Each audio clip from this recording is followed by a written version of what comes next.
Europe 1, il est 8h37. La revue de presse. La revue de presse de Natacha Polony. Bonjour Natacha. Bonjour Maxime, bonjour Julie et bonjour à tous. Bonjour. Ce matin, en une de vos journaux, il y a le raz-de-marée de l'histoire et puis il y a les vaguelettes de l'ambition politique. Pour le raz-de-marée, la Nouvelle République, l'Ukraine prend en main son fragile destin. Libération, le printemps ukrainien, la croix, l'espoir ukrainien. Pour les vaguelettes, le Figaro, entre héros et les verts, rien ne va plus. L'opinion, héros vert de rage. Je propose Natacha qu'on commence par le raz-de-marée ukrainien. Oui, ce n'est pas seulement le récit des dernières heures que vous lirez dans la presse ce matin, pas seulement les témoignages exaltés des manifestants, les interrogations sur la disparition de Viktor Yanukovych. Il y a bien sûr l'anecdote, la découverte par les Ukrainiens effarés de la luxueuse datcha de leur président. Le Parisien décrit les toilettes en or, le zoo privé et même la collection de faisans. Et puis ces gens qui défilent dignement, parfois avec humour, mais sans rien dégrader de ce monument à l'indécence. Il y a aussi Pascal Coquy dans les dernières nouvelles d'Alsace qui philosophe. Il ne faudrait jamais sous-estimer l'impact des grands raouts sportifs multidiffusés sur la marche du monde. Qui sait en effet ce qu'il serait advenu des révolutionnaires de Maïdan si le président russe n'avait pas été pieds et poings liés par les Jeux de Sotchi. Ces absurdes jeux sur le plan économique et écologique ont été son carcan sur la scène internationale. Et puis, il y a surtout Yulia, sa tresse et ses envolées lyriques. La Croix semble le seul journal à croire encore en l'égérie de 2004. Pour les autres, c'est le scepticisme. Le Figaro l'a décrite en étoile ternie, coupable d'un accord gazier illégal avec Moscou en 2009.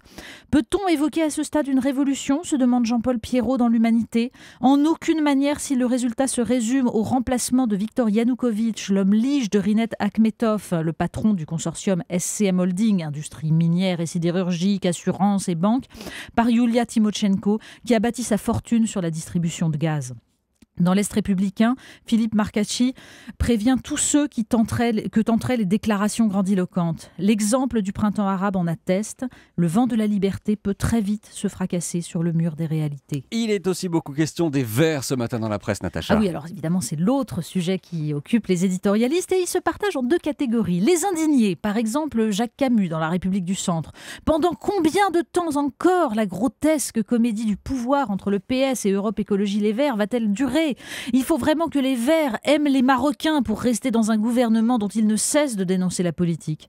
Et puis il y a carrément les nettoyeurs, ceux qui veulent en finir. Patrice Carmouze dans L'éclair des Pyrénées. Le remaniement n'est plus une question de stratégie électorale ou de confort politique, il est devenu une nécessité morale. Et Patrice Carmouze de citer la fameuse interview de Cécile Duflot que vous pouvez encore lire ce matin dans Le Monde.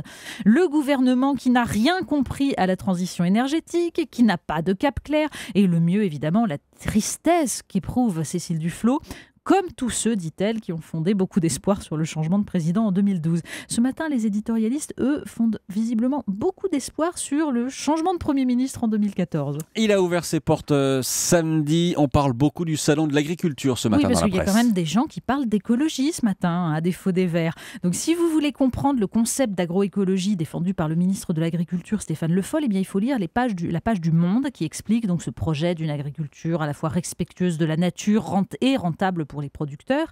Et puis, il faut lire aussi l'entretien avec Pierre Rabhi, donc ce paysan philosophe dans Libération, qui répond à un député UMP qui avait déclaré que l'agroécologie serait un retour au néolithique. Si dans les hautes sphères, dit-il, des gens ignorants disent n'importe quoi, c'est la cour de récréation moins l'innocence. Et il rappelle surtout que 60% des graines domestiquées depuis 12 000 ans ont aujourd'hui disparu. À la place, on introduit des OGM pour le profit de quelques-uns. Il précise surtout que le simplisme, c'est justement de déverser des pesticides plutôt que de développer une connaissance des phénomènes naturels. Et comme en contrepoint de tout cela, eh bien, il faut absolument lire dans Le Monde diplomatique un reportage sur la Roumanie confrontée à l'arrivée des experts de Bruxelles venus réformer son agriculture. Abandon des cultures vivrières, aberration par exemple de ces myrtilles bio subventionnés par l'Europe et qui sont directement achetés par une entreprise portugaise qui les revend en Europe, aux Pays-Bas, etc. et même en Roumanie. Et puis ces Roumains qui ne peuvent plus payer les produits de leur marché devenus trop chers. C'est la modernité, c'est le progrès. Les robots s'invitent vraiment partout. Oui, ça aussi, c'est dans le monde diplomatique. On trouve aussi un reportage donc, sur ces grèves des salariés des fast-food américains qui redoutent la mécanisation. Eh bien, comme en parallèle, Le Figaro publie une tribune de Robin Rivaton, membre de la Fondation pour l'innovation politique, qui prédit justement que la mécanisation accélérée du travail et le remplacement d'ici à 2045 d'un tiers à la moitié des salariés par des robots va être une réalité. Donc, avec le risque d'une captation des technologies par une minorité. Alors, c'est à nous de choisir. Ah, vous voulez aussi nous parler du Pakistan? Oui, parce que réfléchir sur le progrès, ça n'est pas retourner aux peurs archaïques. Ça, c'est en revanche ce qui est arrivé au Pakistan, où, nous raconte Libération, les talibans font campagne contre les vaccinations d'enfants. Pourquoi ? Eh bien parce que c'est sous couvert d'une campagne de vaccination qu'un médecin pakistanais a aidé l'armée américaine à localiser Oussama Ben Laden. Et Lucie Peterman nous décrit Tahir Wali, par exemple, futur imam, rongé de remords face à Safa, sa petite fille de 3 ans qui ne marchera jamais après une polio contractée faute de vaccin.